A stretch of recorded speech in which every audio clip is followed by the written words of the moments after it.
Horas, Balige Academy dari tepian Danau Toba yang indah hadir lagi ya.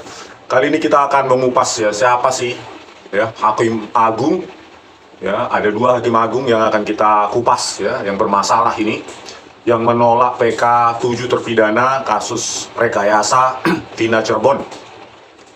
Meskipun sudah ada digital atau scientific evidence berupa ekstraksi pada HP Samsung Galaxy almarhumah Vina dan ekstraksi dari tablet dari saudari ini ya, Widi, tetapi itu dengan gampang diabaikan dan dipandang oleh para hakim agung ini bukan menjadi bukti baru ya. Enak ya jadi hakim, punya wewenang, diberikan undang-undang, tidak bisa kita debat, keputusannya adalah absolut alias katanya inkrah ya. Padahal kalau di dunia sains semua harus diperdebatkan untuk mencari kebenaran ya. Question everything kata Einstein ya. Untuk mencari kebenaran, question everything, pertanyakan segala sesuatu untuk mencapai kesimpulan. Nah, kita akan melihat dulu track record atau jejak dari dua hakim agung penolak PK tersebut ya, yaitu Hakim Yohanes Priyana dan Prim Haryadi ya. Nah, Yohanes Priyana ini ya sebelumnya juga merupakan hakim agung yang menolak kasasi pembantaian 6 Laskar FPI ya. Jadi hanya satu yang menyetujui, Hakim Desnayeti. Kedua anggota majelis hakim yang menyidangkan kasasi tersebut yaitu Yohanes Priyana dan Gajal Basaleh. Nah, Gajal Basaleh ini sudah ditangkap ya dengan pidana korupsi dan TPPU, pencucian uang 62,8 miliar. Nah, Yohanes Priyana ini pada saat mencalonkan dirinya ya, tahun berapa itu? 2000 berapa ya? 2021 ya. September 17 2021. Yohanes Priyana ini saat itu sedang menjabat Ketua Pengadilan Tinggi Kupang. Nah, dia ini ya, Yohanes Priyana ini yang merupakan saat itu calon hakim agung, diduga melakukan plagiarisme alias pencontekan, mencontek. Bayangkan, saya kira hakim agung ini moralitasnya sudah di atas rata-rata. Ya, namanya agung, tetapi masih terkait dengan dugaan plagiarisme alias contek mencontek. Ya pantas saja moralitasnya dipertanyakan kalau begini ya. Coba saya bacakan ini ya.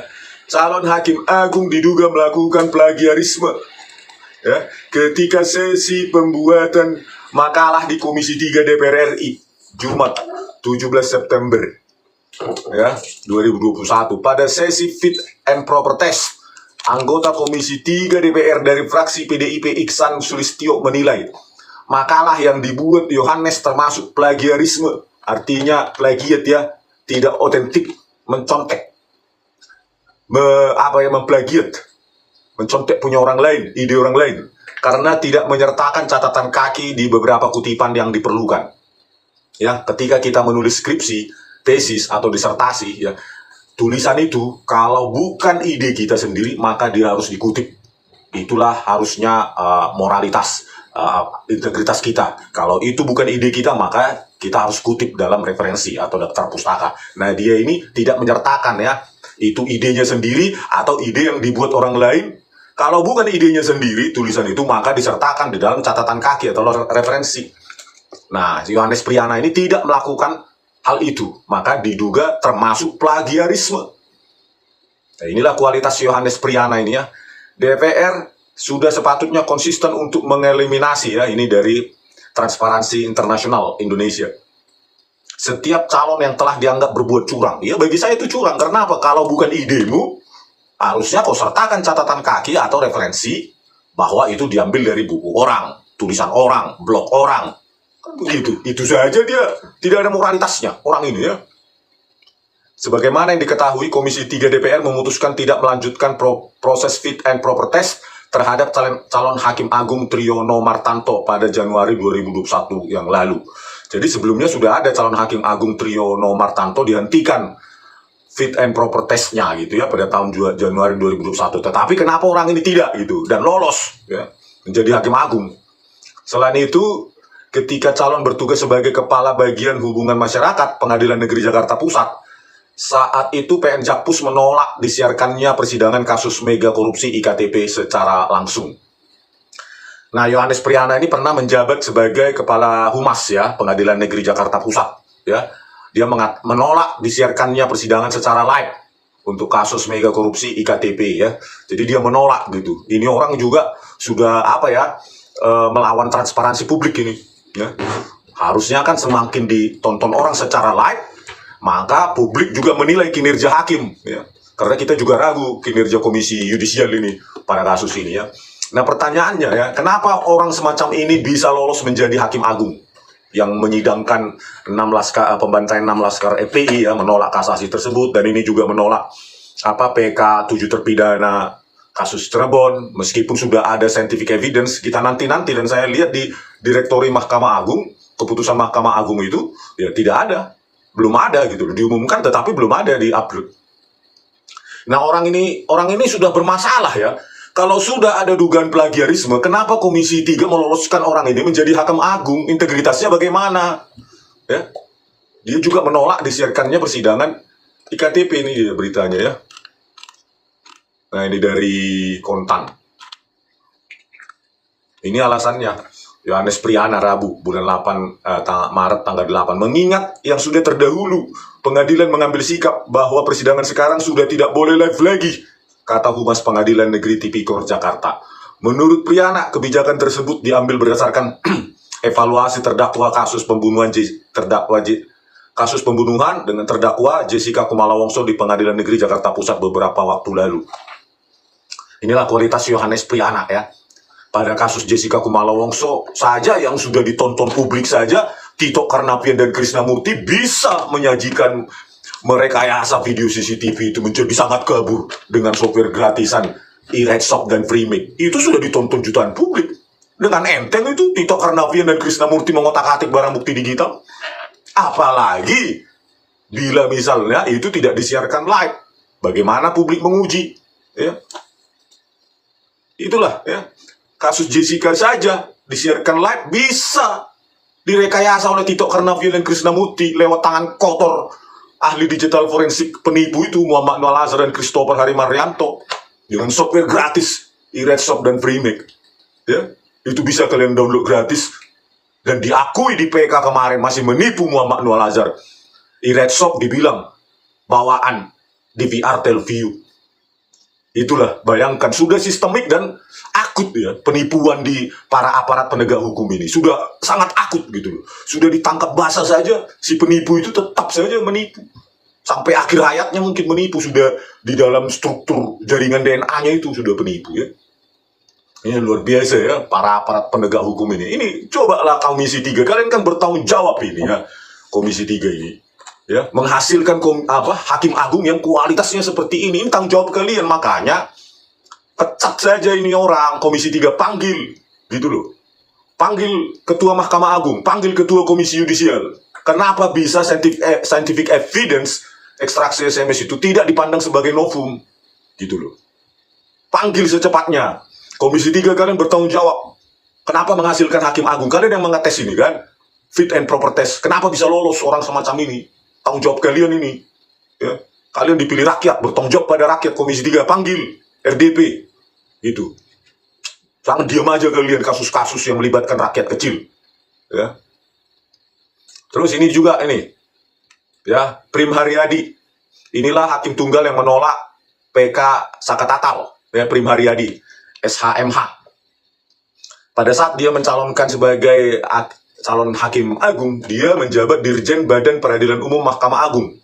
Ya, pada saat itu dia sudah bos ya, Dirjen Badan Peradilan Umum di MA. Ya, mencalonkan sebagai hakim agung. Ya, dalam wawancara CHA, calon hakim agung Komisi Yudisial pada 4 Agustus 2021, Komisioner Komisi Yudisial menyampaikan bahwa berdasarkan laporan ya dari Komisioner Komisi Yudisial ini, calon yaitu Prim Haryadi ini menyontek pada pelaksanaan profile assessment CHA calon hakim agung pada tahun 2019. Jadi dia sudah mencalonkan juga pada tahun 2019 ya, mencalonkan lagi 2021. Nah, menurut Komisioner Komisi Yudisial, dia mencontek mencontek profile assessment meskipun disangkal. Ya iyalah, maling masa ngaku. Ya maling tidak mungkin mengaku. Kalau mengaku katanya penuh penjara ya. Ya nggak bersalah saja bisa dipenjara. Yang 7 terpidana Cirebon ini dan Jessica Kumala Wongso ya. Calon juga diduga ikut bermain dalam kegiatan golf sehat bersama yang diketuai mantan Ketua Mahkamah Agung Hatta Ali. Kegiatan dimaksud turut mengundang Himpunan Bank Negara (Himbara). Ya. Sejumlah dugaan pelanggaran ini tentu bertentangan dengan kode etik dan perilaku hakim, serta memunculkan potensi konflik kepentingan yang kuat. Jadi ya jelas lah ya, main golf sama calon-calon klien dia, ya kan, calon-calon yang diuji di persidangan ya dengan Himpunan Bank Negara, Himpunan Bank Himbara ya, main golf bersama ya. Nanti ketika mereka masuk ke sidang mereka ya, karena sudah teman main golf ini ya udahlah, setujui saja, loloskan saja. Ini kan sudah melanggar etik ini Prim Haryadi ini ya. Prim Haryadi ya, sudah menurut Komisi Yudisial mencontek. Bayangkan, inilah kualitas Hakim Agung yang kita kira manusia setengah dewa. Saya menganggap seperti itu sebelumnya ya. Ternyata terlibat contek-mencontek. Ya, ya.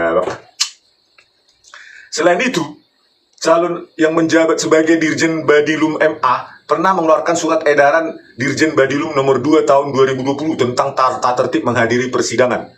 Aturan ini sempat ditolak publik karena dianggap menutup masyarakat ke layanan pengadilan sebelum dicabut kemudian hari. Jadi dia pernah mengeluarkan kebijakan terus ditolak masyarakat baru dicabut lagi. Bayangkanlah ini. Ya. Kebijakan ini menegaskan bahwa calon tidak mendukung agenda reformasi peradilan. Pertanyaannya, Komisi 3, ya, kalian dibayar oleh rakyat ratusan juta kan? Miliaran per tahun, per bulan.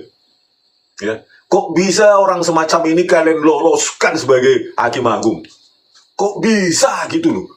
Apa di Indonesia ini kurang stok orang-orang yang jujur? Ini tanggung jawab kalian ini Komisi 3. Kenapa kalian memilih orang-orang semacam ini? Gitu loh. Bukan salah mereka. Salah mereka.